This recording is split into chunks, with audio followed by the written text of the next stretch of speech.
ఏషా బ్రాహ్మీ స్థితి పార్థ నైనాం ప్రాప్య విముహ్యతి స్థిత్వా స్యామంతకాలేపి బ్రహ్మ నిర్వాణమృక్షతి. స్థితప్రజ్ఞుల లక్షణాలు చెప్తూ అంత్యకాలంలో ఏషా బ్రాహ్మీ స్థితి, అటువంటి బ్రాహ్మీ స్థితిని అంటే అటువంటి స్థితప్రజ్ఞతని, స్థితప్రజ్ఞత అంటే ప్రజ్ఞ అంటే బుద్ధి, స్థిత స్థిరమైన బుద్ధిని ఎక్కడ స్థిరం అయి ఉంటుంది? ఆ బుద్ధికి ఆధారం ఉండాలి కదా, స్థిరంగా పెట్టాలంటే ఆ ఆత్మ మీద పరమాత్మ మీద దాన్ని పెట్టాలి. అలా స్థిరంగా పెట్టిన బుద్ధిని ఉన్న భావంతో ఉన్నవాళ్ళు మటుకే అంత్యకాలంలో బ్రాహ్మీ స్థితిని పొందిన వాళ్ళే ముక్తిని పొందుతారు. అంటే మన లక్ష్యం ఏమిటి? స్థితప్రజ్ఞత్వం పొందడం, బ్రాహ్మీ స్థితిని పొందడం అన్నది మన జీవిత లక్ష్యము. అది ఎట్లా అండి, ఈ జన్మలో అవుతుందా? డౌట్గా ఉంది, సహజం. కానీ మన జన్మలు ఎప్పుడు స్టార్ట్ అయ్యాయి? కోట్ల జన్మలు ఎన్నేనియో తెలియదు మనకి. మనం ఎక్కడ మొదలు పెడతాం? మనం ఊహ వచ్చి దగ్గర మొదలు పెడతాం, ఇదే జన్మ కింద కాదు. మనం ఎప్పుడో ఎన్నిసార్లు ఈ ఆత్మ పుట్టింది పోయింది, పుట్టింది పోయింది, ప్రస్తుతం ఈ రూపంలో ఇక్కడ ఉంది. ఎట్లాగైతే మనం పుట్టిన దగ్గర ఎన్నో ఇళ్ళు మారాం, ఇవాళ ఈ ఇంట్లో ఉన్నాం, ప్రస్తుతం ఇంట్లో ఉన్నాం, ఆ ఇంట్లో ఉన్నాం అంతే. అంతేగాని ఆ ఇల్లు నేను కాదు కదా, నా కోసం ఇల్లు. అదే రకంగా మనం ఎన్నో జన్మలు ఇప్పుడే మొదలైపోయింది ఈ ఆత్మ ప్రయాణం, ఈ జీవాత్మ ప్రయాణం మొదలయ్యి చాలా జన్మలు అయిపోయింది. ఈ జన్మకి ఈ స్థితిలో కనీసం సత్సంగంలో కూర్చొని అలవాటు వచ్చింది కొద్దిగా. కాకపోతే కనీసం లక్ష్యం తెలిసింది ఇప్పుడు. ఓహో, ఈ మనిషి జన్మకి బుద్ధి మనసు ఎందుకు ఇచ్చాడు, అంతఃకరణ ఎందుకు ఇచ్చాడు, జంతువుకి ఎందుకు ఇవ్వలేదు అన్న తేడా కనీసం కొద్దిగా అర్థమవుతోంది ఇప్పుడు. ఓహో, జంతువుకి నాకు ఏదో తేడా ఉందిరా, ఏమిటి ఆ తేడా, భేదం ఏమిటి అంటే దానికి బుద్ధి అంతఃకరణ ఇంద్రియ లేవు, మనస్సు చిత్తం లేవు, నాకున్నాయి. సరే, వాటికి ఇవ్వకుండా నాకే ఎందుకు ఇచ్చాడు అంటే ఏదో దానికి ఏదో స్పెషల్గా దాని పర్పస్ ఉంది, అంతే కదా. కొంచెం కాదమ్మా, దాన్ని కూడా చెప్పాను ఒక ఆడియోలో, వినే ఉంటారు మీరు. అసలు మనిషి పుట్టడం, మనిషి జన్మ దుర్లభం, మనిషి జన్మ దొరకడం అన్నదే వీరు ఎన్నో తపస్సులతో ఎంతో కఠోరమైన సాధన చేస్తే కానీ దొరకలా ఈ జన్మ. అదే దీనికి కథ చెప్తారు మన జనరల్గా చెప్పేవాళ్ళు కూడా. రోజుకి మీకు 86,400 84,600 డాలర్లు రోజు మీకు ఇచ్చాడు అనుకోండి ఎవడన్నా, పర్ డే ప్రతిరోజు 86,400 డాలర్లు మీకు ఇచ్చి రాత్రి లోపల ఖర్చు పెట్టేయాలి మొత్తం. మార్నింగ్ అవగానే మీకు అకౌంట్లో పడుతుంది, రాత్రి కల్లా ఎంత మిగిలితే అంత వెళ్ళిపోతుంది అని ఇచ్చారనుకోండి, మీరు ఎంత కంగారు పడతారు ఖర్చు పెట్టేసుకోవాలని, అవునా కదా. అలాగే 86,400 సెకండ్లు మనకి ఇచ్చాడు భగవంతుడు రోజుకి. మనకిచ్చిన ఏంటి? కాలం ఇచ్చాడు, బుద్ధి ఇచ్చాడు, మధ్యలో మనసు అనేదాన్ని పెట్టాడు కదా. ఆ మనసు అనేది కోతిని కూడా చేతికి ఇచ్చాడు. ఫ్రీ గిఫ్ట్ అనమాట అది. ఫ్రీ గిఫ్ట్ ఇచ్చినా కూడా తెచ్చేసుకుంటాం, దానివల్ల నష్టం ఎక్కువ ఉంటుందని విషయం మర్చిపోతాం మనం. అలాగే మనసు కూడా ఇచ్చాడు. ఇప్పుడు మనం ఏం చేస్తున్నాము? దాన్ని సద్వినియోగం చేయకుండా అన్నీ అయిపోతున్నాయి, కానీ మనం సాధించలేకపోతున్నాం. అరే వయసు అయిపోయింది అని ఒకళ్ళు, జ్ఞానం లేకుండా అయిపోయింది అని ఒకళ్ళు, ఈ సత్సంగం ఏదో 10 ఏళ్ల క్రితమే తెలుసుంటే ఇంకెంత బాగుండేది అని కొంత రకరకాల భావాలు వస్తూ ఉంటాయి పెద్దవాళ్ళకి. ఇప్పుడే చెప్పారు భగవద్గీత మా ఇంట్లో 4-5 వాల్యూమ్స్ ఉన్నాయండి, ఇంత లావు అంత పెద్దగా ఉన్నాయి, కానీ దాన్ని ముట్టుకున్నది లేదు, చూసింది లేదు ఎప్పుడు కూడా. ఏమిటో భగవద్గీత అంటే అలా అనుకునేవాళ్ళు, అందులో ఏముందో లేని చెప్పి లాకర్ చూసారా, ముత్తాతలు లాకర్ ఇచ్చేసి పెద్ద ఇది ఇచ్చేసి పెట్టేస్తే పాత సామాన్లు ఉంటుంది లేని మనం తీయం జనరల్గా. ఎవడో వచ్చి లేదా పిచ్చాడు అందులో బంగారం ఉందని చెప్పి ఓపెన్ చేసేస్తాం దులిపేసి కదా. అదే సత్సంగం అంటే. ఇప్పుడు ఏమైందో భగవద్గీతలు చాలా ఉంది అనే విషయం మీకు అర్థమైన తర్వాత అమ్మో ఇంత ఉందా ఇందులో అన్న విషయం ఇప్పుడు తెలిసింది మనకి. అట్లాగా ఈ జన్మ పరంపరలో మనం ఈరోజు ఈ స్థితిలో మనం ఉన్నాము. మన లక్ష్యం ఇప్పుడు తెలిసింది. మన లక్ష్యం ఏమిటి? బ్రాహ్మీ స్థితి తెచ్చుకోవాల్సిందే. దానికోసం ఎన్ని జన్మలన్నా ఎత్తాల్సిందే, తప్పదు. దానికి ఉదాహరణగా ఇచ్చున్నాను నేను. ర్యాకెట్ లాగా ఎలాగైతే ఎస్కేప్ వెలాసిటీ దాటి బయటికి వెళ్తేనే అది ఆర్బిట్ లోపల కూర్చుంటుంది, కానీ ఈలోపు తుస్సుమని ఎక్కడ పడతాయి? మళ్ళీ కిందే పడతాయి. కానీ అల్టిమేట్ గోల్ అది వెళ్ళాల్సిందే బయటికి వెళ్ళేంతవరకు ఆత్మ పోరాడుతూనే ఉంటుంది. కాబట్టి జన్మలు ఎత్తాల్సే వస్తుంది. కాబట్టి ప్రతిరోజు కూడా మనకు వచ్చినటువంటి 86,400 సెకండ్లు అంటే సెకండ్కి బతకాలి. నాకు తెలియకుండానే నా కాలేజ్ డేస్లో నేను డిస్కస్ చేసేవాడిని ఇలాగే. మన కోట్ల జన్మలు ఉంటాయంటే ఒకటే చెప్పేవాడిని, నువ్వు ప్రతి సెకండ్ ఒక జన్మ అనుకుంటే ఇక్కడే అయిపోతాయి కదా అనేవాడిని నేను. అది తెలియదు, ఈ బాధగా తెలియదు, ఏమీ తెలియదు. నువ్వు ప్రతి సెకండ్ మారుతూ ఉన్నావు అనుకో, ప్రతి సెకండ్ కొత్త జన్మగా జీవిస్తున్నావు అనుకో, ఆటోమేటిక్గా 86,400 జన్మలు అయిపోయినాయి. ఈ శరీరంతో అయిపోయినాయి కదా. అట్లాగే భగవంతుడు ఈ జ్ఞానం అంటే అదేనమ్మా. జ్ఞానం అంటే ఏంటంటే మనకి కష్టాలు వస్తాయి, ఈ శారీరక కష్టాలు కావచ్చు, మానసిక కష్టాలు కావచ్చు, అది వరం కింద భావించండి. కొన్ని పోతున్నాయి జన్మలో, అందులో మనం భరించాలి. దాన్ని ఎవరిని బ్లేమ్ చేయకూడదు, ఎవరిని మనం నిందించకూడదు. దానికి మా అమ్మ అలా చేసి పోయిపోతే ఇలా ఉండేవాడినా, లేకపోతే ఈ రకరకాల ఈ చెత్త ఇది ఎవరిని పెడతామని మనం బ్లేమ్ చేయడం మొదలు పెడతాం, నిందిస్తాం అన్నమాట. లేకపోతే భగవంతుడికి అసలు ఇది లేదు, ప్రేమ లేదు అని చెప్పేసి రకరకాల మాటలు. కాదండి, అది ఒక వరం, అది అర్థం చేసుకోవాలి. అది ఎలాగంటే ఒకసారి ఇట్లాగే మీరు ఎప్పుడైనా ఒక ఆయన అంట 10 అంతస్తుల పైన మన కాలనీ లాగానే పైన ఉన్నాడంట. పైన ఆయనకి ఏదో అవసరం అయ్యింది, రోడ్డు మీద పడిపోయింది, తీయించాలి. అది ఏం చేస్తున్నాడు, జేబులో ఉండి ఎవరైనా పడితే తీసుకుంటే ఎవరన్నా వాళ్ళు తగిలితే వాళ్ళు చూస్తారులే, వాళ్ళు చూసి పైకి తలెత్తితే నేను చెప్దాం పైనుంచి అనుకుంటున్నాడు. అనుకుని జేబులో కాయిన్స్ ఉన్నాయి, చిల్లర ఉంది, 50 పైసలు, పావలా ఇవన్నీ ఉన్నాయి. అవి తీసి ఇసురుతున్నాడు ఒకటి మీద ఇసిరాడు వెళ్తుంటే రోడ్డు మీద. ఆడు కింద పడి చూసుకుంటే డబ్బులు కదా, ఇంకా పైకి కూడా చూడకుండా తీసుకుని వెళ్ళిపోతున్నాడు.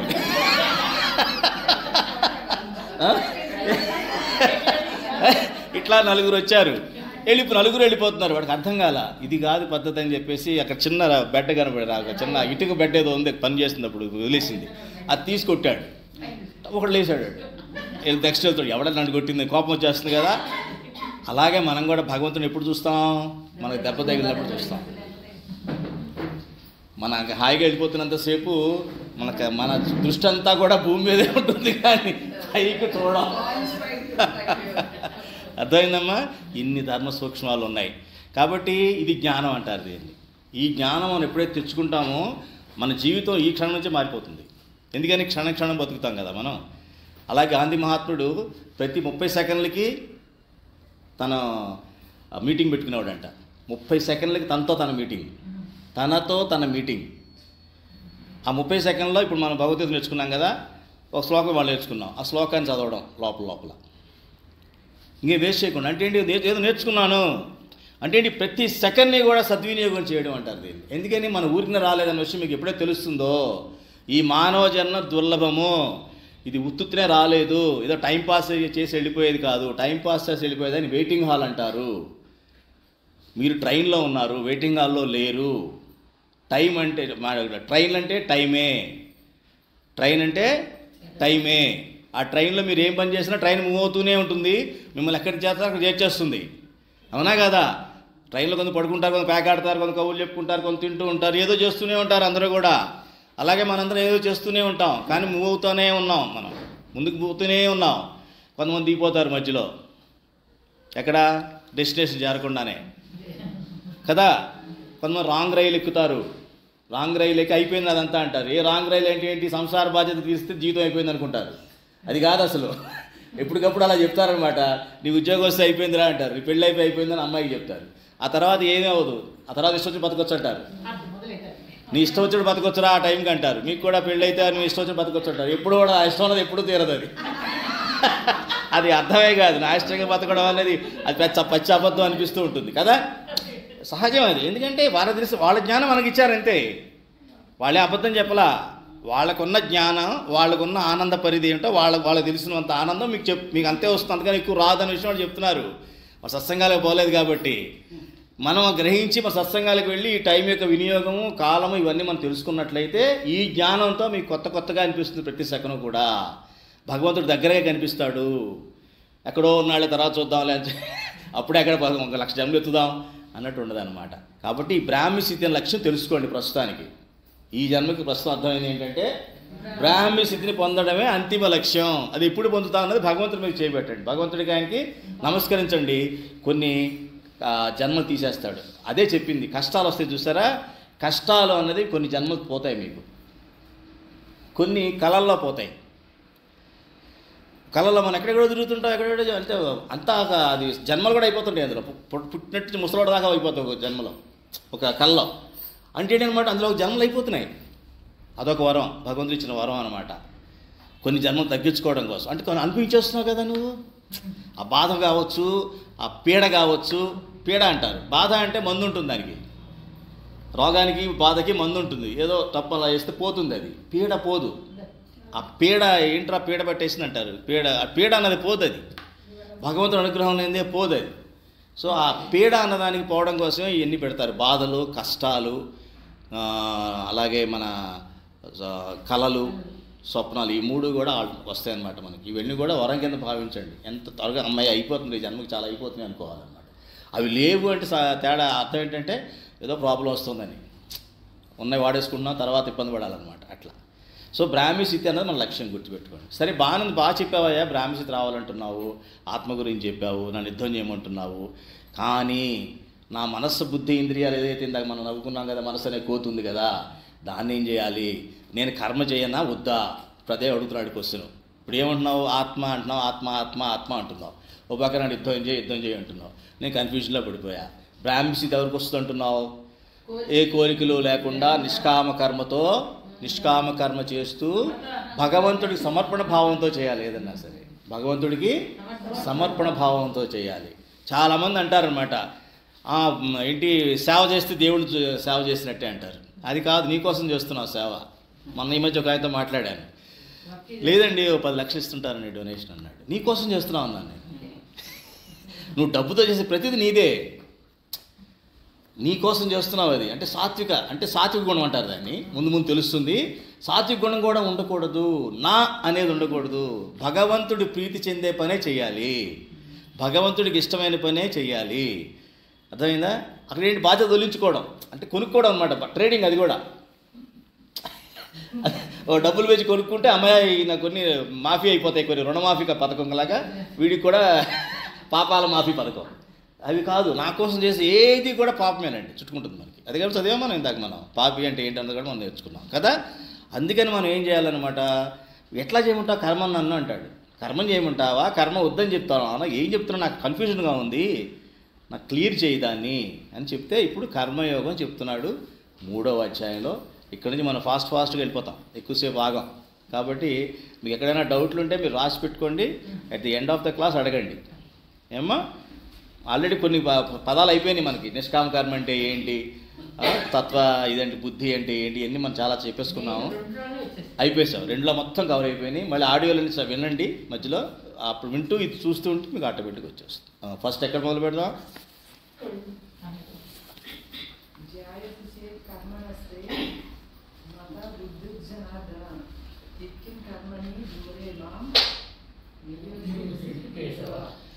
అర్జున ఉవాచ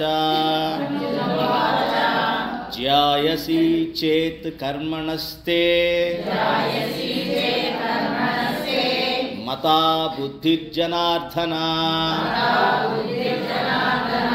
తత్కిం కర్మణి ఘోరే మాం నియోజయసి కేశవా. జాయసి అంటే శ్రేష్టమైనది ఏదో చెప్పు, నీ అభిప్రాయమైన స్థితిలో చెప్పు నాకు.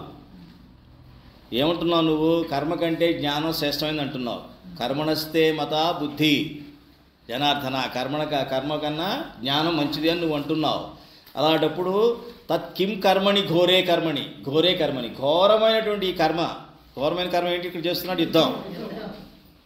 ఘోరమైన కర్మ, యుద్ధం నన్ను ఎందుకు చేయమంటున్నావు చెప్పు. కర్మ కన్నా జ్ఞానం గొప్ప నువ్వు చెప్తున్నావు పక్కన, మళ్ళీ నన్ను యుద్ధం ఎందుకు చేయమంటావు? నెక్స్ట్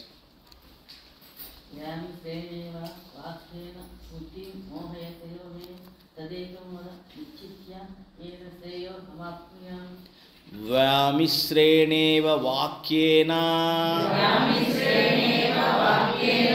బుద్ధిం మోహయసీవ మే తదేకం వద నిశ్చిత్య ఏన శ్రేయో అహం ఆప్నుయాం. నా నాకు శ్రేయస్సు ఏది ఇస్తుందో అది చెప్పు. ఇప్పుడు కరెక్ట్, ఇది మంచి క్వశ్చన్. మనం ప్రశ్న అడిగే విధానం బట్టి కూడా ఉంటుందన్నమాట. గురు శిష్య పరంపరలో ముఖ్యంగా మన సనాతన వైదిక ధర్మంలోని గొప్పతనం ఏంటంటే ప్రతిదీ కూడా ఉపనిషత్తుల దగ్గర నుంచి కూడా గురు శిష్య సంవాదంతోనే మొదలవుతుంది ఎప్పుడైనా సరే. సో ఆ గురువుని ఎట్లా ప్రశ్నించాలి, ప్రశ్న వేయడం కూడా చాలా ఆర్ట్ అనమాట. ఇది ఇలా ఈ ప్రశ్న వేయాలి. ఇందాక ఏం చెప్తున్నాడు, అది చెప్పావు ఇది చెప్పినా నేను చేయమంటావు అంటే ఏంటి, అది తప్పించుకునే విధానం.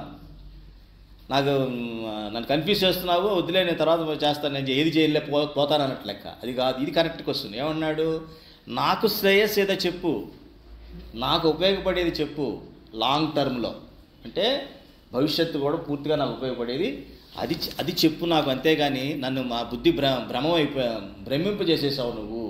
బుద్ధి భ్రమించడం ఏంటి, నిశ్చయం తీసుకునేది ఏంటి మన ఇంద్రియం, ఈ నిర్ణయం తీసుకునే ఇంద్రియం ఏంటి మనలో, బుద్ధి.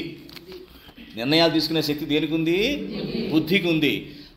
ఆ నిర్ణయాలు తీసుకోగలిగే శక్తి ఉన్న బుద్ధిని ఏం చేసావు నువ్వు, భ్రమకు లోన్ చేసావు. ఇప్పుడు నేను నిర్ణయం తీసుకునే శక్తి కోల్పోయాను. కన్ఫ్యూషన్లో ఏ నిర్ణయం తీసుకోలేం కదా. కన్ఫ్యూజన్ అటుపోవాలంటే నిర్ణయం తీసుకుంటే అది యాక్సిడెంట్ అవుతుంది అంతే కదా. కారు ఇటుపోవాలో రెండు వైపు తిప్పుతుంటే ఏమవుతుంది, వెనకవడం ముందోడు గుద్దేస్తాడు దీన్ని, అంతే కదా. అదే రకంగా నా బుద్ధి నన్ను భ్రమకు లోన్ చేశావు. కాబట్టి నిశ్చయాత్మక బుద్ధి అనమాట.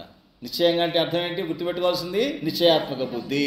నిశ్చయాత్మక బుద్ధి అంటే ఏంటి, వ్యవసాయాత్మక బుద్ధి అంటే ఏంటి అర్థమయ్యేలా చెప్పండి మీకు. ఆచరణాత్మక బుద్ధి అంటే ఇది విన్న తర్వాత నా బుద్ధి ఆచరించేస్తుంది దాన్ని, ఇక మళ్ళీ ఆలోచించదు. అది నిశ్చయాత్మక బుద్ధి అంటే అర్థం అదనమాట. ఆచరణాత్మక బుద్ధి, ఇక నువ్వు చెప్పిన తర్వాత నేను ఆచరించేస్తా. ఇప్పుడు నా శ్రేయస్సు ఏంటో నువ్వు నాకు చెప్పిన మరుక్షణం నేను నిశ్చయాత్మక బుద్ధిని అయిపోయి నిశ్చయం తీసుకుంటాను, ఇక నుంచి నాదే ఆచరిస్తాను. నెమ్మదిగా సరెండర్ అవుతున్నాడు గురువు గారికి. శరణాగతి రావాలి. శరణాగతి రాకపోతే ఎంత చెప్పినా అది ఉపయోగం లేదు. అది ఎట్లా అంటే కప్పు ఇలా వంపి టీ పోసినట్లు లెక్క. కప్పు ఓపెన్ చేయకుండా ఇలా పెట్టి దాని మీద టీ కాదు అమృతం పోసినా పొర్లిపోతూ ఉంటుంది, ఉపయోగం లేదు ఎంత విలువలు దాన్ని వేసినా కూడా. ఈ స్థితికి రావాలి. ఈ స్థితికి వచ్చినప్పుడే మనకు జ్ఞానం అందుకునే అర్హత మనకు వస్తుంది. Very good. నెక్స్ట్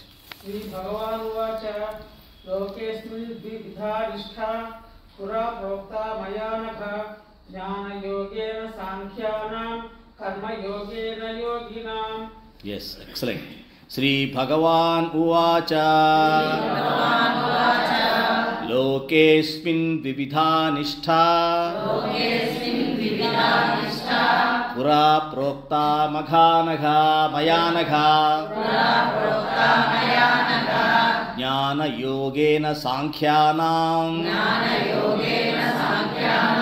కర్మయోగేన యోగినాం. ఇప్పుడు నెమ్మదిగా ఒక్కొక్క తనకు వచ్చినటువంటి భ్రమని, తనకు వచ్చినటువంటి కలగాపలం చేసేసావు నా బుద్ధిని అంటున్నాడు కదా, ఆ కన్ఫ్యూజన్ పోగొట్టడం కోసం క్లారిటీ ఇస్తున్నాడు అనమాట. రెండు కరెక్టే, రెండు వాస్తవం. ఏమిటి, ఒకటి జ్ఞానయోగేన సాంఖ్యానం. సో రెండు రకాలైనటువంటి యోగాలు ఉన్నాయి, పద్ధతులు ఉన్నాయి. ఒకటి జ్ఞానయోగము, కర్మయోగం. కర్మయోగేన యోగిన రెండో దాంట్లో కర్మయోగం రెండు ఉన్నాయి. నువ్వు చెప్పావు కదా యుద్ధం చేయమని స్క్రిప్తుడిగా, అది కర్మయోగం అంటున్నాను. ఇది జ్ఞానము అంటే ఆత్మ గురించి వాటి గురించి మనం చెప్పింది జ్ఞానము. మరి ఈ రెండిట్లో ఏది చేస్తే బాగుంటుందో ఇప్పుడు చెప్తాడు. కన్ఫ్యూజన్ తీసేశాడు ముందు. రెండు ఉన్నాయని చెప్తున్నాడు. ఇప్పుడు ఇదా కాదు, రెండు ఉన్నాయి. నీకేది సూటబులో నేను చెప్తాను తర్వాత. కాకపోతే రెండింటి గురించి ముందు తెలుసుకొని ఏం చెప్తున్నాడంటే అనఘా అన్నాడు ఇక్కడ. అనఘా అంటే పాపరహితుడా అని. అనఘా అంటే పాపరహితుడా, పాపం చేయనివాడా అని అర్జునుడిని సంబోధిస్తున్నాడు. అంటే ఇక్కడ మనం తెలుసుకోవాల్సిన విషయం ఏమిటి, ఈ జ్ఞానం అందాలి అంటే పాపరహితులుగా అవ్వాలి. పాపరహితులుగా అవ్వాలంటే ఏం చేయాలి, సత్కర్మలు ఎక్కువ చేయాలి, సుకృతులు ఎక్కువ చేయాలి. సుకృతులు మరి దుష్కృతులు ఏమో ఇంత పెద్ద వాల్యూమ్ ఉండి సుకృతులు ఇంతే చేస్తే బ్యాలెన్స్ ఎట్టపోతాయి. భగవంతుడిని ఆశ్రయించాలి. నేను చెప్పా కదా మీకు, ఎప్పుడైతే పరమాత్మను ఆశ్రయించి పశ్చాత్తాపడి ఆయన శరణాగతి పొందుతామో ఆయన గ్రహిస్తాడు, వీడు ఇంకా వెనక్కి మళ్ళాడు. మళ్ళీ పాత పాపాలు మళ్ళీ రిపీట్ అని చేయడు వీడు. రసోవర్జ్యం మనం చెప్పుకున్నాం. ఏమని? సిగరెట్ తాగేవాడు మధ్యలో సిగరెట్ మానేశానని అంటాడు, కానీ 10 సార్లు చెప్తూనే ఉంటాడు సిగరెట్ మానేసి అంటాడు. మైండ్లో సిగరెట్ ఉంది. ఎవడో బాల్య స్నేహితులు వచ్చి మళ్ళీ సిగరెట్ ఇస్తే ఎవరితో సిగరెట్ మొదలెట్టించాడు మళ్ళీ మొదలెట్టేస్తాడు వీడు. వాడు వచ్చి ఎవడైతే మొదలుపెట్టించాడో వాడు కనబడంగానే రారా బాస్ అంటే కూర్చోబెడతాడు, మొదలుపెట్టేస్తాడు దుకాణం. అదే అటు రసం ఉంది లోపల వాళ్ళలో. దానికి కూడా ఉదాహరణ ఇచ్చున్నాను ఆల్రెడీ మీకు. ఎండాకాలంలో భూమి మీద ఎటువంటి కనిపించిన ఎర్రలు తీసి ఉంటుంది భూమి అంతా. తొలి చినుకు పడంగానే గడ్డి గాదం ముళ్ళ మొక్కలను వచ్చేసి ఎక్కడి నుంచి వచ్చాయి, ఎవరు వేసారు, విత్తనాలు వేసారా, ఉన్నాయి అందులో ఆల్రెడీ. అది వెయిట్ చేస్తుంది రైట్ ఆపర్చునిటీ కోసం. అలాగే రసోవర్జ్యం, ఆ రసం కూడా ఉండకూడదు లోపల. ఏమాత్రం లోన రసం ఉన్నా కూడా మళ్ళీ పాపం చేసే అవకాశాలు ఉంటాయి. అది కూడా అధిగమించేశాడనే విషయం తెలుసుకుంటున్నాడు ఇప్పుడు తెలుస్తుంది శరణాగతి పొందినప్పుడు. మీరు ఎప్పుడైతే శరణాగతి పొందుతారో పశ్చాత్తాపంతో పొందుతారు. ఇక మళ్ళీ చేయను ఆ పనులని చెప్తారు. అప్పుడు భగవంతుడు ఏం చేస్తాడంటే మన సంచిత కర్మలు ఏదైతే లాకర్లో పెట్టుకున్నామో అవన్నీ వ్యానిష్ చేసేస్తాడు. చెప్పాను ఆల్రెడీ మీకు.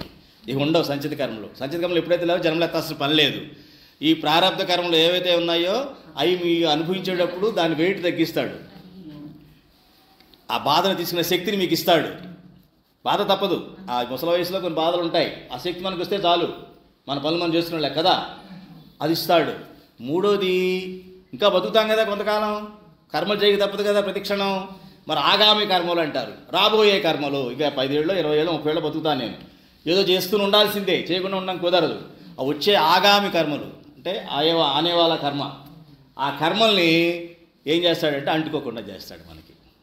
తామరాకు మీద నీటి బొట్టులాగా మనకు అంటుకోకుండా చేస్తాడు. అది అందుకని అని చెప్తా, ఈ విధంగా అడగాలన్నమాట. ఇప్పుడు చెప్పాడు 2 ఉన్నాయి చెప్తాను విను అంటున్నాడు. నెక్స్ట్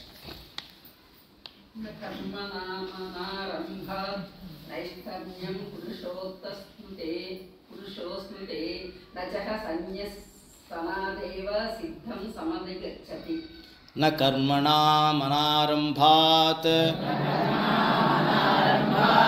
నైష్కర్మ్యం పురుషోస్నుతే నచ సన్యసనాదేవా సిద్ధిం సమధిగచ్చతి. అది సిద్ధిం నా సమధిగచ్చతి, సిద్ధించదు. నా పెట్టాడు అక్కడ, అది నీకు సిద్ధించదు. ఇప్పుడు సర్లే కర్మలు చేయకుండా కూర్చుంటే పోలా, ఏ పని చేయకుండా కూర్చుంటే అసలు అసలు మన స్కూల్కి వెళ్ళకపోతే ఎగ్జామ్ రాయడాలు చదవడాలు గోల ఉండదు కదా. ఈ సత్సంగాన్ని రాకపోతే సార్ గురువుగారు సడన్గా ఎగ్జామ్ అంటున్నాడు, అన్డిక్లేర్డ్ ఎగ్జామ్ పెట్టేస్తున్నారు. అసలు ఈ సత్సంగానికి రాకుండా ఉంటే ఏ బాధ ఉండదు కదా అనుకోవచ్చు కదా. న్యాచురల్ అది కర్మ. అసలు తెలియకుండా ఉంటే అంటారు ఇగ్నోరెన్స్ ఇస్ బ్లిస్ అని ఇంగ్లీష్లో అంటారు. అలాగా అలా ఉండొచ్చు కదా అని అన్నమాట. అంటే ఇప్పుడు చెప్తున్నాడు అనమాట, మానవుడు చదవండి, తాత్పర్యం కూడా చదివేసేయండి. నెక్స్ట్ చదవండి తాత్పర్యం, మీరు చదవండి. మనుష్యుడు కర్మలను ఆచరింపకనే నైష్కర్మ్యము అనగా యోగి నిష్ఠా సిద్ధి అతనికి లభించదు. అట్లే కేవలం కర్మలను ఛేదించడానికి మాత్రము సిద్ధిని అనగా సాంఖ్య నిష్ఠని అతను పొందజాలడు. ఇప్పుడు క్లారిటీ ఇస్తున్నాడు, ఇంకొంచెం క్లారిటీ ఇస్తున్నాడు. ఏంటంటే నీకు డౌట్ వస్తుంది, కర్మలు మానేయచ్చు కదా అని తెలివితేటలు బాగా పెరిగిపోతాయి నీకు. ఇప్పుడు నాకు తెలుసు ఫైన్ చెప్పిన దాని ప్రకారంగా. ఎందుకంటే జ్ఞానయోగం అయితే సాంఖ్యయోగం. సాంఖ్యయోగం అంటే అనాత్మను కూర్చోవచ్చు, ఏం చేయక్కర్లా అని చెయ్యాలి యాక్చువల్గా. తర్వాత జ్ఞాని అన్నవాడు ఎక్కువ పని చేస్తాడమ్మా యాక్చువల్గా. ఇప్పుడు మీరు ఒక్కొక్క పనే చేయగలరు. నేను జ్ఞాని కాదనుకోండి, జ్ఞాని లాంటి వాడు ఇలా కూర్చొని మీకు జ్ఞాన యజ్ఞం చేస్తున్నప్పుడు, ఇది యజ్ఞమే, జ్ఞాన యజ్ఞం చేస్తున్నప్పుడు అనుకోకుండానే మీకు ఎన్నో పాత కర్మలు కానీ పాపాలు కానీ ఇవన్నీ పోతూ ఉంటాయి. మనకు తెలియకుండానే పోతూ ఉంటాయి అన్నమాట. అది ఎంత కర్మ? అది కర్మే. ఇప్పుడు జ్ఞాని అన్న కూడా కర్మ చేయాల్సిన తర్వాత చెప్తాడు. జ్ఞాని అన్న కూడా ఖాళీ కూర్చోడు, కాకపోతే వాడికి ఏది అంటుకోదు. ఎందుకని? వాడికంటూ వాడేం చేయడు కదా. తనకంటూ చేసేది ఏది జ్ఞానకర్మలో ఉండదు. తన కోసం అనేది జ్ఞానకర్మ చేయరనమాట. ఎదుటి వాళ్ళ కోసమనే చేస్తారు. అది కూడా సాత్విక కర్మే యాక్చువల్గా. అది కూడా ఉండకూడదు. ఇప్పుడు మనం భగవంతుడిని చేరాలనుకున్నప్పుడు ప్రస్తుతానికి స్టార్టింగ్ కర్మ చేయాల్సిందే తప్పదన్నమాట. జ్ఞాన కర్మ కూడా ఉన్నాయి, జ్ఞాన యజ్ఞాలు కూడా ఉన్నాయన్నమాట. అదే చెప్తున్నాడు. కాబట్టి కర్మలు ఆచరించకుండా ఉండడం కుదరదు. దానివల్ల ఏం జరుగుతుందంటే వాడు యోగనిష్ట స్థితిని పొందడు. యోగం పొందాలి. యోగం పొందడం అంటే ఏంటి? భగవంతుడిని నువ్వు, ఆత్మను నువ్వు బుద్ధిని ఆత్మలో కూర్చోబెట్టాలి. యోగం అంటే ఏం లేదమ్మా, మనస వాచ కర్మణ. మనసుతో ఆలోచించింది మాట్లాడాలి, మాట్లాడింది చెయ్యాలి. చేస్తున్నప్పుడు నిష్కామంగా ఫలితం ఆశించకూడదు. అంతే. అది చేస్తున్నప్పుడు ఫలాపేక్ష ఉండకూడదు, ఫలితాన్ని ఆశించకూడదు. అది భగవంతుడికి అర్పించేసి చేయాలి, భగవంతుడికి అర్పిత సేవగా చేయాలి. అది నీ కర్తవ్యంగానే చేయాలి. అంతే. అదే యోగం అంటే. అప్పుడు భగవంతుడు డైరెక్ట్గా కూర్చుంటాడు. భగవంతుడితో మీరు కలుస్తున్నారన్నమాట. యోగం అంటే అది. భగవంతుడితో మీరు కలిసినప్పుడు అప్పుడు దానికి పవిత్రత వస్తుంది. అది అంతమించి ఏం లేదు. యోగం అని చెప్తున్న కారణం అదే. ఎప్పుడైతే ఆ యోగం రాదో, ఈ కర్మ చేయకపోతే యోగం అన్నది రాదు. కర్మ చేయాల్సిందే అని చెప్తున్నాడు. నెక్స్ట్, నహి కచ్చిత్ క్షణమపి జాతు ఇష్టైత్య కర్మకృత్ కార్యతే హ్యవసః కర్మ సర్వః ప్రకృతి జయగుణై. నహి కశ్చిత్ క్షణమపి జాతు తిష్టచ్చ కర్మకృత్ కార్యతే హ్యవసః కర్మ సర్వః ప్రకృతి జైర్గుణైః.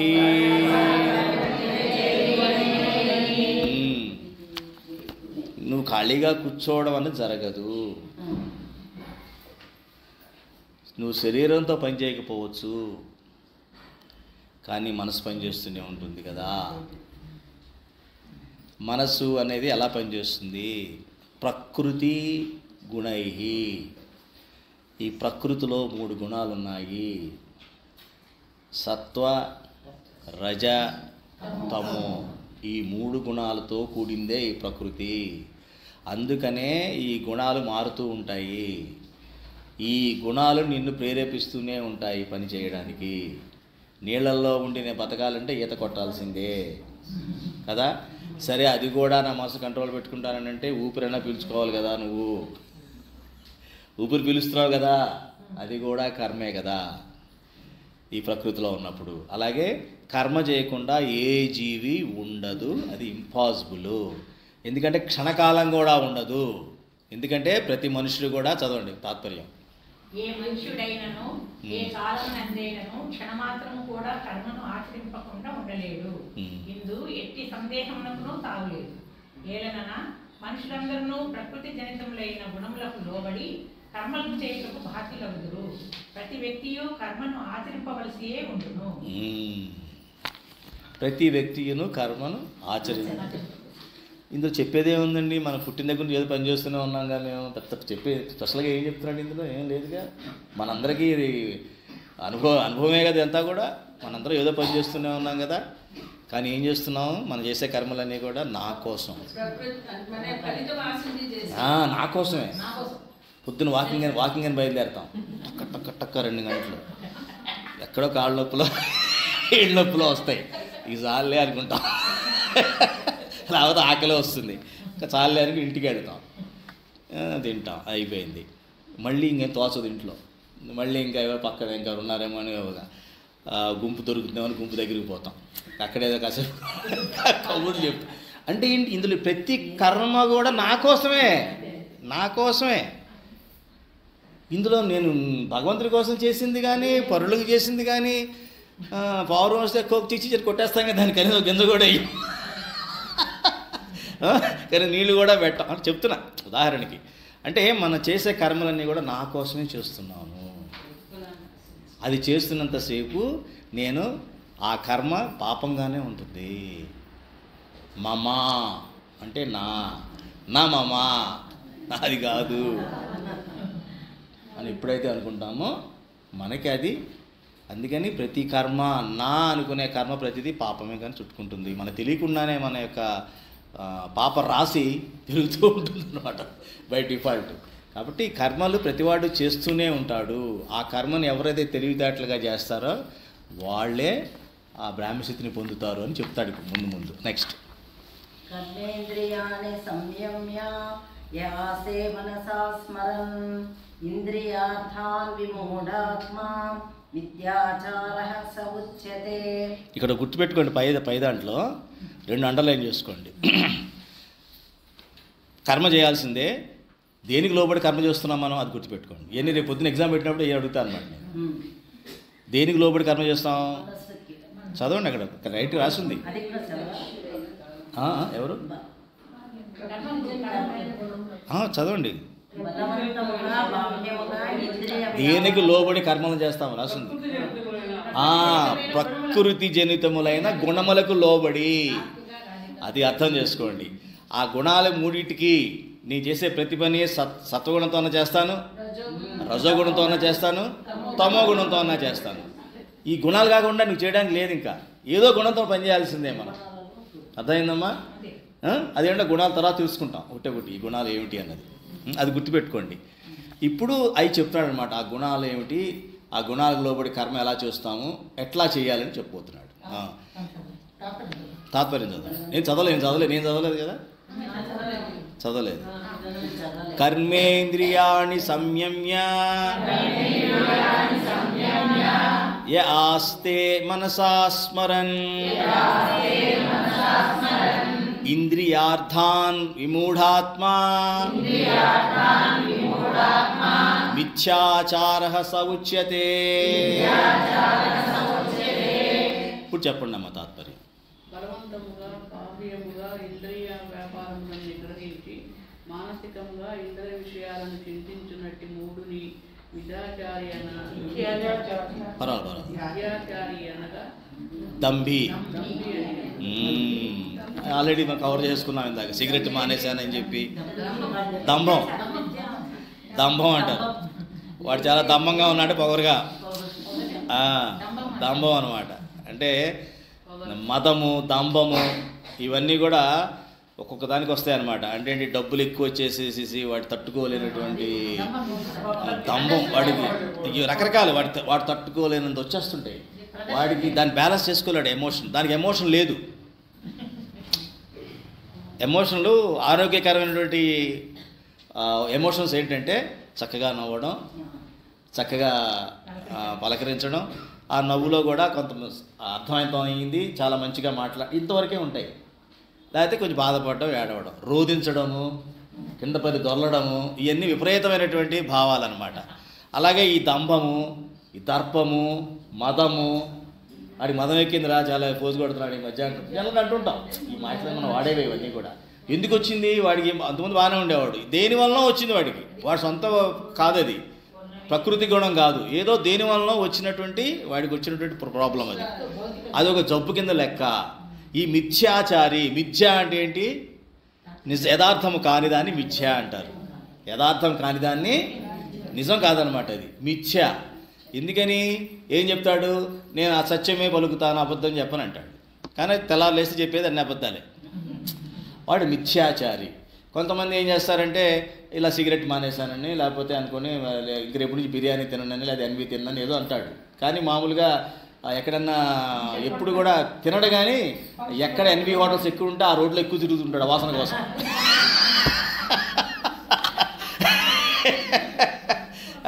లేకపోతే ఎవడన్నా తినేవాడు ఉంటే వాడితో పాటు నేను మానేశాను రా అని వాడు వెనకాల వెళ్ళి అక్కడ తిరుగుతుంటాడు. కనీసం ఈజ్ ఎంజాయింగ్ దట్ స్మెల్. వాడు మిథ్యాచారి. అంటే నిజంగా వాడు ఈజ్ నాట్ పర్ఫెక్ట్ మ్యాన్. వాడు యథార్థవాది కాదు. మిథ్యాచారికి ఆపోజిట్ వాడు ఏంటంటే యథార్థవాది. వీడు మిథ్యాచారి. మిథ్యాచారికి దంభం ఉంటుంది, గుర్తుపెట్టుకోవాలంటే. యథార్థవాదికి అది ఉండదు. ఎందుకంటే మనసా వాచా కర్మణ ఒకటే, గుర్తుపెట్టుకోవాల్సిన పని లేదు. అందుకనే పాపికి, పాపం చేసేవాడికి ఎక్కువగా జ్ఞాపశక్తి ఎక్కువ ఉంటుందండి. క్రైమ్ చేసేవాడికి ఎప్పుడు జ్ఞాపశక్తి ఎక్కువ ఉంటుంది.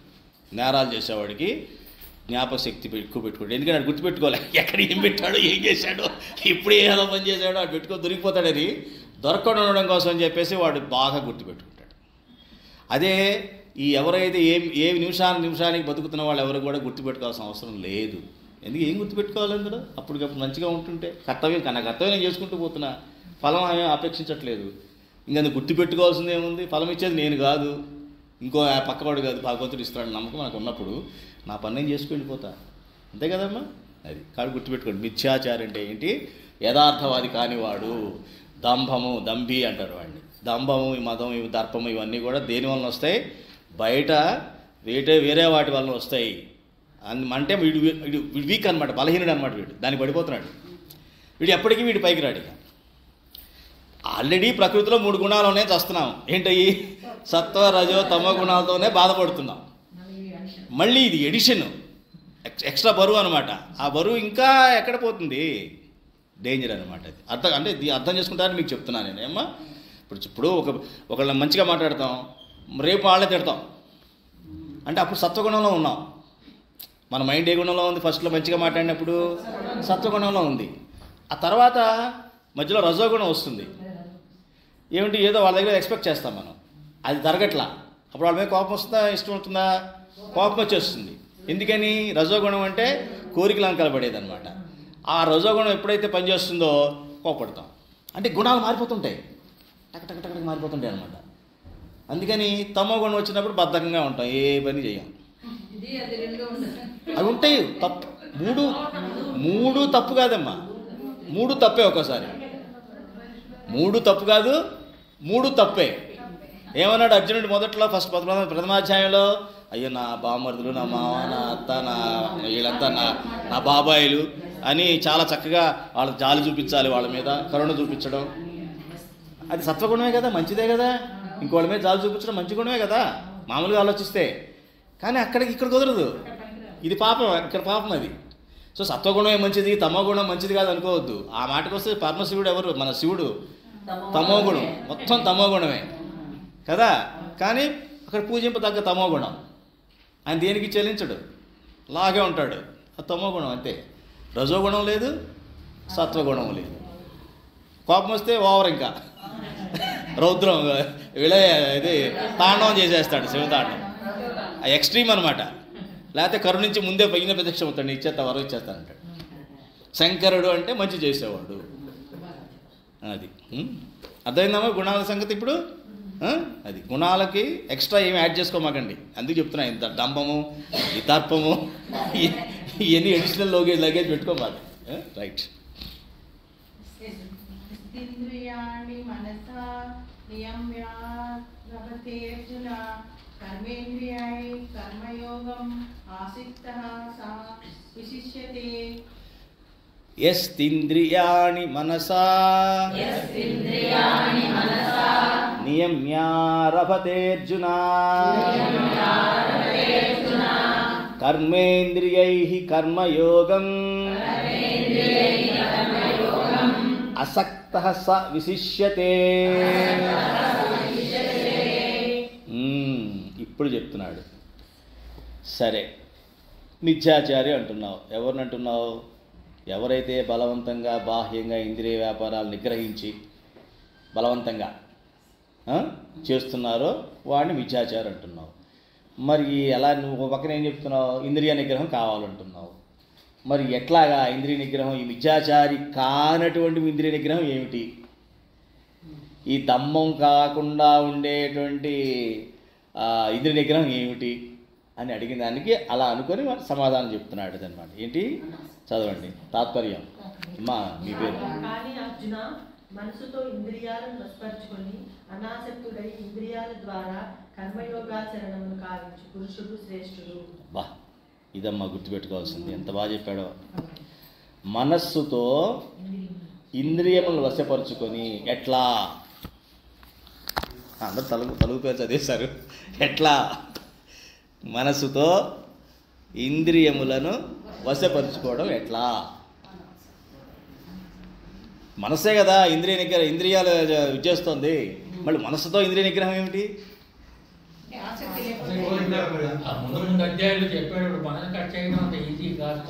ఆ తర్వాత కాదు, ప్రస్తుతం మాట్లాడతాడు. ఆవిడ చెప్పారు పాయింట్ ఒకటి. అనాసక్తుడు అంటే ఏం జరుగుతుంది? మనస్సు ఏం చేస్తుంది? మనసు దాని పనిచేస్తుందా దేని మీదన్నా? లేదు. మనసు దేని ద్వారా చేస్తుంది? ఇంద్రియాల ద్వారా. ఇంద్రియాల ద్వారా చేస్తుంది, బయటకు వెళ్తుంది. ఇంద్రియాలు ఎట్లా పనిచేస్తాయి? దేనివల్ల ప్రేరేపితం అవుతాయి? ముందుకెళ్ళండి, బయటకు వెళ్ళండి. బుద్ధి లోపల. ఎక్సలెంట్. విషయాలు ఏంటి? విషయాలు చూసేది విషయమే, వినేది విషయము, వాసన చూసేది విషయము, రుచి చూసేది విషయం, ఇవన్నీ విషయాలు. టచ్ విషయమే, ఇవన్నీ విషయాలే. ఈ విషయాలను గ్రహిస్తాయి ఇంద్రియాలు. ఇంచి మాస్టారు అని మ్యాథ్స్ పంపిస్తాయి. ఈ మనసు దీని మీద విపరీతంగా ఫ్రేమ్ చేసేస్తూ ఉంటుంది.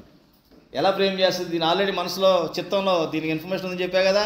వెనకాల చిత్తం అనే బ్యాక్ స్టోరేజ్ ఉంటుంది హార్డ్ డిస్క్లో. అక్కడికి వెళ్ళి పంపిస్తుంది ఈ ఫైల్ని, ఇది చూడు ఇదని చెప్పి అనగానే దీని తగ్గగా ఒకటి తీసుకొని బయటకు ఇదే అయి ఉంటుంది అంటుంది. అది ఈ బుద్ధికి ఇస్తారు, అది తీసుకొచ్చి బుద్ధికి జ్ఞానం ఉన్న బుద్ధి అయితే ఏం చేస్తుంది? జ్ఞానమైన బుద్ధి అంటే అర్థం ఏమిటి? ఆత్మజ్ఞానం కలిగే బుద్ధి అయితే చాలా చక్కగా ఇది శాస్త్రవిహితమైన కర్మేనా, నిష్కామ కర్మ చేయొచ్చా, దీంతో శరణాగతితో చేయొచ్చా కర్మ అని ఆలోచించి సరైన గైడెన్స్ ఇస్తుంది. దేనికి? మళ్ళీ మనసుకి ఇంద్రియాలకి పని చేయాలి. అట్లా కాకుండా అది దుష్టబుద్ధి, వంకర బుద్ధి, ఇలాంటి బుద్ధి అయిపోయింది అనుకోండి. ఆ బుద్ధి బాగా పొల్యూట్ అయిపోయిన బుద్ధి అనుకోండి. అదేం చేస్తుంది? దానికి ఇష్టం వచ్చింది ఇస్తుంది అనమాట. అంటే తనకి ఏదైతే బెనిఫిట్ బాగా ఆలోచించి తన తృప్తి కోసం, ఇంద్రియ తృప్తి కోసం ఏదైతే బాగుంటుందో ఆలోచించి ఆ సలహా ఇస్తుంది అనమాట. అర్థమైందమ్మా? అందుకని ఇక్కడ ఏం చెప్తున్నాడు? మనసుతో ఇంద్రియములు అంటే విషయాలకి దూరంగా ఉండాలి. ప్రతి విషయాన్ని మనం పెట్టుకోకూడదు. చదువు వచ్చింది కదా అని ప్రతి పోటు చదివేయకూడదు. మనకి చదివిన గ్రాడ్యుయేట్ అండి, బిఏ లేకపోతే బిఎస్సి అండి, ఎంత చదవకుండా ఎట్లుంటారని అంటే అన్ని చదవమని కాదు, అక్కడే విచక్షణ వాడాలి. మరి టీవీలో వచ్చి ప్రతి చూడాలి కదండి. టీవీ 1,00,000 రూపాయలు కొన్నాం, ఏం చేస్తాం? వడ్డీ అయినా రావాలి కదా దానిపైన అంటే అన్నీ అన్ని చూసేస్తే ఎట్లా? సెల్ ఫోన్, స్మార్ట్ ఫోన్ మా అబ్బాయి అమెరికా తెచ్చాడండి, ఐఫోన్ అక్కడ అసలు కింద పడేస్తాడు, గుండె ఆగిపోతుంది, ఫీలింగ్ వస్తుంది నాకు కింద పడుతుందేమో అని. అది కింద పడకుండా పట్టుకోవడానికే అయిపోతుంది, నా బుద్ధి అంతా అక్కడే ఉపయోగపడిపోతుంది అని అంటున్నప్పుడు ఇలా అనమాట. ఆ విషయాలకి మనం ఎక్కువగా ఎప్పుడైతే ఇంద్రియాలను దూరం చేస్తామో అప్పుడు మనసు వెనక్కి తిరుగుతుంది, మనసు బుద్ధి వైపు తిరుగుతుంది. బుద్ధి ఖాళీ, బుద్ధిలో ఏం లేదు కదా. నువ్వు ఇచ్చిన దాన్ని బట్టే బుద్ధి ఆలోచిస్తుంది. బుద్ధిలో జ్ఞానం ఉంది కాబట్టి ఏమో నా వైపు చూస్తున్నా, నా దగ్గర ఏం లేదని బుద్ధి ఎక్కడ పోతున్నప్పుడు? చిత్తంలో పోతుంది. అదే చిత్తశుద్ధి అంటారు. చిత్తం శుద్ధి అయిపోతుంది. అప్పుడు ఎప్పుడైతే చిత్తం శుద్ధి అయిపోతుందో అది ఎక్కడికి వెళ్ళిపోతుంది? పరమాత్మ, ఆత్మలో కలిసిపోతుంది. అప్పుడు ఆత్మలోనే ఆత్మానామాత్మ ఆనందం అని చెప్పుకున్నాం చూసారా, అది సాధ్యం అవుతుంది. కాబట్టి ఇక్కడ అర్థం చేసుకోండి, మనసుతో ఇంద్రియాలు వసిపుచ్చుకుంటే అర్థమైంది ఏంటో? విషయాలకి దూరంగా ఉండాలి. ఎట్లాగా? అనాసక్తుడై కర్మ. అలా అని చెప్పి కర్మ చేయకుండా కూర్చుంటాను కాదు, ఆటోమేటిక్గా నువ్వు కర్మ చేస్తావు, కర్తవ్యంగా చేస్తావు అంతే. ఆ విషయాల వలన మనసు చలించదు. మనసు ఏం చేస్తుందంటే నీకు ప్రోగ్రామ్ ఇస్తుంది అంతే. ఈ పుస్తకం అక్కడ పెట్టు, దీని పెద్ద ఆలోచించాల్సిందే ఉంది, అంతవరకు చేస్తుంది. ఇది నాకు ఉపయోగమా కాదా, నాకా, దీనివల్ల నాకేంటి, ఇలా ఆలోచనలు ఏమి ఉండవు కదా. నీ కర్తవ్యం అంతే, అంతవరకే మనసు చెప్తుంది, ఇంకెక్కువ చెప్పదు మనసు. నాకేంటి, అనవసరంగా నువ్వు ఎందుకు పని చేస్తున్నావు, ఇది అవసరమా, ఇన్ని చెత్త అంతా కూడా దానికి ఫీడ్ చేయాలన్నమాట. Very good. ఇటువంటి పురుషుడు శ్రేష్ఠుడు. కర్మయోగాచరణము అంటే మనసు, బుద్ధి, ఇంద్రియాలన్నీ కూడా కలిసి కట్టుగా ఉండి చేయడాన్ని యోగం అంటారు, కర్మయోగం అంటారు. నియతం కురు కర్మత్వం కర్మజాయో కర్మణః శరీరయాత్రా ఉచ్యతే న ప్రసిద్ధే చ కర్మణః. నియతం కురు కర్మత్వం కర్మజ్యాయో హ్యకర్మణః శరీరయాత్రాపి చ తే న ప్రసిద్ధేద కర్మణః. తాత్పర్యం: నీవు శాస్త్రవిహిత కర్తవ్య కర్మలను ఆచరింపుము. ఏలనన కర్మలను చేయకుండుట కంటేను చేయుటయే ఉత్తమము. కర్మలను ఆచరించనిచో ఈ శరీర నిర్వహణను కూడా సాధ్యం కాదు. ఇప్పుడు మనం అనుకున్నాం చూసారా, ఎప్పుడు బుద్ధి మనస్సు ఇంద్రియాలు కలిసికట్టుగా ఉంటాయి శాస్త్ర విహిత కర్తవ్య కర్మం చేసినప్పుడు. అంటే నీ కర్తవ్యమే నువ్వు చేస్తున్నప్పుడు. నీ కర్తవ్యం ఏమిటి? శాస్త్రాల్లో భగవంతుడు పరమాత్ముడు ఏదైతే చెప్పున్నాడో అవన్నీ కూడా మనం చేస్తే చాలు. అంటే ఏమిటి? శరీర నిర్వహణ కూడా దెబ్బతింటుంది లేకపోతే అని చెప్తున్నాడు. ఉదాహరణకి ఆహారం ఉంది కదా అని తెగ తింటూ కూర్చుంటామా? అదే గేదల్లాగా ఎద్దుల్లాగా అడుగుతుందా గడ్డిపడేసేసి అలా తింటూ కూర్చోం కదా. మితాహార యుక్తారస్య అని చెప్తాడు తర్వాత. శరీర నిర్వహణ కరెక్ట్గా, నీ శరీరం పర్ఫెక్ట్ హెల్తీగా ఉండాలంటే ఏం చేయాలి? మితంగా తినాలి. మితంగా తినాలి. ముందు ఫస్ట్ మితంగా తినాలి. ఆ తినే దాంట్లో న్యూట్రిషన్ ఉండాలి. మితంగా తినే దాంట్లో న్యూట్రిషన్ సరిపడా బాడీకి ఏ న్యూట్రిషన్ కావాలో ఆ న్యూట్రిషన్ ఉందో చూసుకొని తినాలి. ఇవన్నీ అక్కడ వాడాలన్నమాట. అదన్నీ కూడా వేదాల్లో ఇచ్చి ఉన్నారు. ఏమి తినొచ్చు, ఏమి తినకూడదు అవన్నీ కూడా ఉన్నాయి. నేను నాన్ వెజిటేరియన్ తింటాను అంటే దానివల్ల నష్టం, నీకు శరీరానికి వచ్చే నష్టం అది లేదు. వేదాల్లో ఎక్కడ నాన్ వెజిటేరియన్ తినమని లేదు. యజ్ఞాలు అవన్నీ ఉన్నాయి కదా అంటే అది పెద్ద థీరీ. అదేంటి, అక్కడ మేకకును ఈ బార్లీ ఉండేది కదమ్మా. ఈ బార్లీ గింజకి రెండింటికి సంస్కృతంలో ఒకే పదం ఉంది. ఆ పదం గుర్తురాట్లా నాకు. దాన్ని ఇంటర్ప్రిట్ చేయడం రాంగ్ ఇంటర్ప్రిట్ చేశారు యజ్ఞాల్లో. అజయ కరెక్ట్, అజయనే అది కూడా ఏదో మొత్తానికి అది నేను చూస్తాను, నా దగ్గర ఉంది అది తీరిన బుక్ ఉంది. అది మేకకును ఈ బార్లీ గింజలకి ఒకే పదం అజయ లాంటిదే. అందుకని ఈ ముక్క తినాలనుకున్న అందరూ దాన్ని అలా కన్వర్ట్ చేసేసారు, తినాలనుంది అందులో అని చెప్పేసి. అంటే ఈ రకంగా రాంగ్ ఇంటర్ప్రిటేషన్స్తో ముందుకు వెళ్ళిపోయాం అనమాట. దీనివల్ల ఏం జరుగుతుందనమాట, శాస్త్ర విహిత కర్తవ్య కర్మ చేయకపోతే, నా కర్తవ్యం నేను నిర్వహించకపోతే ఏం జరుగుతుందంటే దాని తగ్గ బాధలు కష్టాలు అనుభవించాలి. కాబట్టి నువ్వు నేను కర్మ చేయనంటే కుదరదు. అలా చేయకపోతే నీ శరీర నిర్వహణ కూడా సాధ్యం కాదు. అంటే శరీర నిర్వహణ కూడా శాస్త్రవిహితంగా చేస్తే నువ్వు 100 ఏళ్ళ పూర్ణాయుష్షు కంప్లీట్ చేయగలుగుతావు. 100 ఏళ్ల పూర్ణాయుష్ ఎందుకు ఇచ్చాడు? మన యొక్క లక్ష్య సిద్ధి కోసం. ఏం చెప్పాము మనం చదువుకున్నాం, అందరి లక్ష్యం ఒక ఏకైక లక్ష్యం ఏంటి? ఏ పని చేసినా సరే భగవాన్ ప్రాప్తి, భగవంతుణ్ణి ప్రాప్తించుకోవడం ఒకటే లక్ష్యం. మీరు ఎన్ని పనులు చేసినా సరే, ఏం చేసినా సరే, ఎంతకాలం బతికినా సరే ఆ లక్ష్యం చేరుకోవడం కోసం 100 రూపాయలు 100 సంవత్సరాల పూర్ణాయుష్షు భగవంతుడు ఇచ్చేశాడు మనకి, మనుషుడికి. ఇప్పుడు శాస్త్ర విహిత కర్మల్ని చేస్తున్నప్పుడు చాలామంది అంటారు, ఇదేమిటండి చాలా మంచిగా బతికాను అయినా కూడా మా పూర్ణాయుష్ రావట్లేదు, మధ్యలో పోతున్నాం, అయినా కూడా మధ్యలో రకరకాల శారీరక బాధలు అనిపిస్తున్నాం, ఏమిటి ఇది అని. మీరు గమనించండి, ఆయనకి ఎవరు పద్మశ్రీ ఇచ్చారు, 120 ఏళ్ళు బతికాడు ఆయన. యోగా గురు అండర్లైన్ చేస్తాం మన వాళ్ళు. అది కాదు మెయిన్, ఆయన జీవన విధానం ఫస్ట్ చూడండి. అది మీరు యోగా అండర్లైన్ చేసి అందరు ఇలా యోగాలు చేసేస్తున్నారు, అది కాదు. కేవలం యోగా వలన కాదు, ఆయనకు జీవన శైలి పొద్దున్న లేచిన దగ్గరికి రాత్రి పడుకున్న అబ్జర్వ్ చేయండి. ఆయన ఏం ఆలోచిస్తున్నాడు, ఏం తింటున్నాడు, మన ఖాళీ టైంలో మన వాకింగ్లు టాకింగ్లు చేసేటప్పుడు ఆయన ఏం చేస్తున్నాడు, అవన్నీ గమనించండి. అవి గమనించాం. ఆ యోగా గురువు అని మొత్తం షాపులు వేసుకొని అందరూ టక యోగాలకు వెళ్ళిపోతున్నారు. అది కాదు. అంటే మనకు కావాల్సింది పట్టుకొని కోవడం కాదు అది. నిజంగా అండర్లైన్ చేసుకోండి. ఆయన పూర్ణాయుష్ కారణం ఏమిటంటే ఆయన దగ్గర కూర్చోవాలి మీరు కొంతకాలం, అప్పుడు గమనించండి. ఆ జీవనోధానం పెట్టుకుంటే అవుతుంది. ఆయన ఇది చేస్తున్నాడు, శాస్త్ర విహిత కర్మలే చేస్తాడు, శాస్త్ర నిషిద్ధ కర్మను ఒక్కటి కూడా చెయ్యడు. కాబట్టి మనకి అధికారం లేదు. ఏమిటి నేను అన్ని మంచి పనులు చేసినా కూడా నాకేమిటి ఇలా దేవుడు ఫిట్టింగ్ పెట్టాడు అనుకోవద్దు. నువ్వు శాస్త్ర విహిత కర్మలు చేసిన నాడు నీకు భగవంతుడు నీకు మొత్తం దాన్ని లాక్కెళ్ళాడు. ఎవరినై తీసుకెళ్తాడంటే ముక్తులు ఉంటారు. వివేకానంద లాంటి వాడు, శంకరాచార్య లాంటి వాళ్ళు. వాళ్ళు ఏంటంటే వచ్చిన పని ఫస్ట్ మొదలుపెట్టేస్తారు. వాడు భూమి మీద పుట్టిన పర్పస్ వాళ్ళు తెలుసు. వాడు వేస్ట్ చేయడు ఎక్కడ టైము. వాళ్ళు ముక్త జీవులు అనమాట, అవన్నీ ముక్తాత్మలు. అవన్నీ కూడా భగవంతుడు ప్రత్యేకించి వాళ్ళని పంపిస్తాడు. ఈ పని మీద నువ్వు వెళ్తున్నావు, కంప్లీట్ చేసుకు వచ్చేసాయి అంటాడు. ఒక క్షణం ఎక్కువ మనం ఉండడు వాడు. ఇంకా నాకు అవసరం లేదు వెళ్ళిపోతానంటాడు. వాడు అనుకొని వెళ్ళిపోతాడు వాడు. మీరు వయసు లెక్కేయకూడదు, వాడి పని అయిపోయినా లెక్క పెట్టాలి.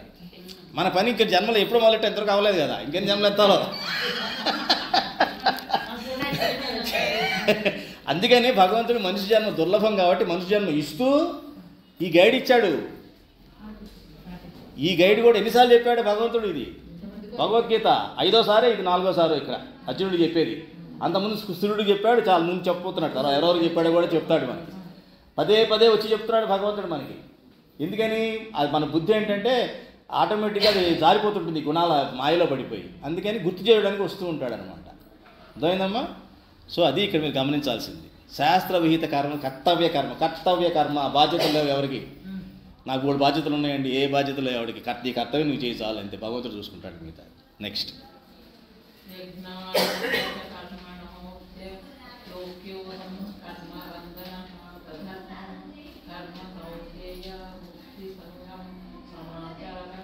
యజ్ఞార్థాత్ కర్మణో అన్యత్ర లోకోయం కర్మబంధనః తదర్థం కర్మ కౌంతేయ ముక్త సంగః సమాచర. తాత్పర్యం: ఓ అర్జున, యజ్ఞార్థం చేయబడిన కర్మలలో కాక ఇతర కర్మల యందు నిమగ్నులగుట వలన మనుష్యులు కర్మబంధనములలో చిక్కుపడుదురు. కనుక నీవు ఆసక్తి రహితుడవై యజ్ఞార్థమే కర్తవ్య కర్మలను చక్కగా ఆచరించు. అంటే ఏంటి? మన కర్మలన్నీ కూడా వేదవిహిత కర్మలన్నీ కూడా, శాస్త్రవిహిత కర్మలన్నీ కూడా వాటిని ఏమంటారు? ఇంకో పదం వాడాడు అంతే ఇక్కడ. శాస్త్ర విహిత కర్తవ్య కర్మ అని పైన వాడాం కదమ్మా. దానికి ఇంకో పేరేంటి? యజ్ఞార్థము చేయబడే కర్మ అని దాని అర్థం. అంతే. యజ్ఞార్థం అంటే, యజ్ఞం అంటే నాది కాదు, ఇంకోళ్ళకి ఇచ్చేది అని, సమర్పించేది అని అర్థం. సమర్పించేదాన్ని యజ్ఞము అంటాం. అవిశ్లిస్తుంటాం కదా, అది యజ్ఞం. ఉదాహరణకి మళ్ళీ అదే ఎగ్జాంపుల్. ఇక్కడ జఠరయజ్ఞం, జఠరాగ్ని ఉంటూ ఉంటుంది. దానికి మనం భోజనం అని, దానికి కావాల్సినటువంటి న్యూట్రిషను కావాల్సినంత మనం అగ్నిలో వేస్తూ ఉంటాం. అదొక యజ్ఞం. అర్థమైందమ్మా? అది యజ్ఞం అంటే ఏంటి? శాస్త్రవిహిత కర్మ. ఆకలిని దేవుడు పెట్టాడు కాబట్టి ఆ జఠరాగ్ని ప్రజ్వలిస్తూ ఉంటుంది కాబట్టి ఆ జఠరాగ్ని నువ్వు దాన్ని పూర్తి చేయాలి. కాబట్టి ఆ యజ్ఞాన్ని పూర్తి, ఆహారం తీసుకొని, అన్నం తీసుకొని మనం ఆ యజ్ఞాన్ని పూర్తి చేయాలి. కాబట్టి ఏదైతే యజ్ఞంలో ఏముంటుంది? తపస్సు ఉంటుంది, దానం ఉంటుంది. మనం మీకు చెప్పా కదా, తపస్సు ఉంటుంది, దానం ఉంటుంది, అలాగే దేవ రుణ, పితృరుణం, దేవరుణం, భూత రుణం, ఇవన్నీ ఉంటాయి కదా, అవన్నీ తీర్చుకునేవి ఉంటాయి. కాబట్టి ఇవన్నీ కర్తవ్యాలు. ఇక్కడ ఆపేద్దాం. 9:04 అయిపోయింది. మీకు ఏమైనా డౌట్స్ ఉంటే అడగండి. ఇప్పుడు ఏమండి? అదే చెప్తున్నా కదా, అది రాంగ్ ఇంటర్ప్రిటేషన్ ఆఫ్ వేదాస్. కాకపోతే కొన్ని ఉన్నాయి, అశ్వమేధంగా అటువంటిలో ఉన్నాయి. అవి ఏంటంటే గుర్రం. అది కారణం ఏంటంటే దానికి ముక్తి అదంటే మనుషుల కన్నా కూడా, ఈ దేవతల కన్నా కూడా గొప్పదన్నమాట అది. ఇక దానికి మళ్ళీ మనిషి జన్మెత్తి, దేవత జన్మెత్తి ఇవన్నీ అవసరం లే. ఎప్పుడైతే యజ్ఞంలో హవిస్సు ఇది కింద మారిపోతుందో, మనం యజ్ఞంలో అన్నం వేస్తాం కదా, తెలియదేమో మీకు, మనం తినేది అందులో వేస్తాం. అన్నం వేస్తేనే యజ్ఞం తీసుకెళ్ళి యజ్ఞం దేవతలకు వెళుతుంది, మేఘాలకు వెళుతుంది. ఆ మేఘాలు మళ్ళీ వర్షమై కురిసి ఇట్లా పడి మళ్ళీ ఇట్లా మన అన్నంలో వస్తుంది అనమాట. అందుకనే అన్నం పరబ్రహ్మ అని అన్నారు. కాబట్టి ఆ రకంగా ప్రతిదీ యజ్ఞమే. యజ్ఞం చేస్తున్నప్పుడే అది కుదురుతుంది. ఇంకా ఎనీ డౌట్స్? 9th మళ్ళీ ఒకసారి చెప్పండి. 9th అమ్మా. ఇది ఇప్పటిది యజ్ఞము. యజ్ఞార్థం చేయబడు కర్మలలో కాక, అంటే యజ్ఞం కోసం చేయాలి. ఏ పని చేసినా సరే, అంటే సమర్పణ భావంతో చేయాలి ఏ పని చేసినా కూడా. అలాగా చెయ్యని ఎటువంటి కర్మ అయినా సరే కర్మ బంధాల్లో చిక్కుకుంటారు. కర్మబంధం అంటే పాపం, కారణ జన్మ అనమాట. మీ ఆత్మకి అది ఒక బంధించినట్టుగా అయిపోతుంది అనమాట. జీవాత్మ ఏమైపోతుందంటే ఇంకా భూమి మీదకి ఉండిపోతుంది, పైకి వెళ్ళదు, ఎగరలేని బరువు అదే పెంచుకుంటూ ఉంటుంది అనమాట. అది బంధం అంటారు దాన్ని. అంతే కదా, బంధం లేకపోతే ఏదైనా ఎగురుతుంది పై. బంధంతో ఉంటే దాని ఫ్రీడమ్ ఉండదు కదా, కిందనే ఉంటుంది. కనుక నీవు ఆసక్తి రహితుడవై యజ్ఞార్థమే కర్తవ్య కర్మలు నిర్వహించాలి. నా కర్తవ్యం కదా అని నా కోసం ఆసక్తితో చేయకూడదు, అనాసక్తితో చేయాలి. అనాసక్తి అంటే ఏంటంటే దానికి అది న్యాచురల్గా జరిగిపోతూ ఉండాలి. ఉదాహరణకి ఒక చెట్టుకి మీరు నీళ్లు పోస్తున్నారు అంతే. భగవంతుడు మనకి ప్రాణం ఇచ్చాడు, అలా ఊహించుకోండి. చెట్టు ఏం చేస్తుంది? తన పని చేసుకుపోతుంది. దానికైనా ఆసక్తి ఉందా? దాని కర్తవ్యం అలా చేసుకుంటూ పోతుంది అంతే. భూమిలో ఉన్నటువంటి బలం తీసుకుంటుంది, వాటర్ తీసుకుంటుంది, ఎన్ని కాయలు కాస్తుంటుంది. ఆవిడ దొంగ తీసుకున్నాడా, యోగి తీసుకున్నాడా, స్వామి తీసుకున్నాడా, ఏం పట్టించుకోదు. మళ్ళీ అప్పుడు నిష్కామకర్మ చేస్తుంది కదా, దానికి ముక్తి వస్తుందా అంటే రాదు. ఎందుకని? దానికి అంతవరకే దానికి భగవంతుడు ఇచ్చిన మెరిట్. కానీ ఎక్కడికి వెళ్ళాలంటే వెళ్ళగలుగుతుంది, అది వెళ్ళలేదు. సత్సంగం రాగలుగుతుందా? సత్సంగం నాకు కూడా ముక్తి కావాలి, ఇక్కడ ఏదో చక్కగా సత్సంగం జరుగుతుంది, ఆ పరమాత్మ విషయం నేను కూడా వచ్చి వినాలి, ముక్తి కావాలంటే రాగలుగుతుంది? ఇక్కడికి రాదు. కానీ కొన్ని అదృష్టాలు ఉంటాయి. మన తలుపు తీసి ఎప్పుడన్నా మనం మాట్లాడుకుంటుంటే ఆ చెట్టుగా ఏమన్నా అది దానికి అదృష్టం ఉంటే అది ముక్తి వచ్చేస్తుంది. అందుకనే ఎవరైతే ఈ బృందావనంలో కానీ పెద్ద పెద్ద ఋషులు, రమణ మహర్షి లాంటి వాళ్ళు, ఇటువంటి యోగులు ఉన్నటువంటి ప్రాంతాల్లో ఉన్నటువంటి చెట్లు కానీ జంతువులు కానీ వాటికి ముక్తి వచ్చే అవకాశం. అంతేగాని ఆట అదృష్టం అది అంతే. అంతేగాని అది ఇక్కడ రాగలుగుతుందా? రాలేదు. కాబట్టి దానికి బుద్ధి లేదు. కాబట్టి భగవంతుడు ఇచ్చిన దాన్ని అలా అనుభవించాల్సింది. దానికి ఇచ్చిన భగవంతుడు ఇచ్చిన ఒకటే మెరిట్ ఏంటంటే, దానికి రాళ్లతో కొట్టినా కొమ్మలు కొట్టేసినా సరే అది ఇస్తూనే ఉంటుంది. అది కనుక ప్రాయశ్చిత్తం అనమాట. అది బాధపడుతూనే అది దాని యొక్క ముక్తి కోసం అది ట్రై చేస్తుంది. నెక్స్ట్ జన్మలో అదే జంతువు కింద పుడుతుంది. అట్లా ఓకే అమ్మా, క్లియర్ అయిందా మీకు? రైట్. ఏమా శ్లోకం నెక్స్ట్ శాంతి పాఠం చెప్పేసి 15 ఓం సహనౌ చెప్పేసేయండి. సహనౌ భునక్తు సహ వీర్యం కరవావహై తేజస్వినావధీతమస్తు మా విద్విషావహై. ఓం శాంతి శాంతి శాంతి. క్షమాప్రార్థన.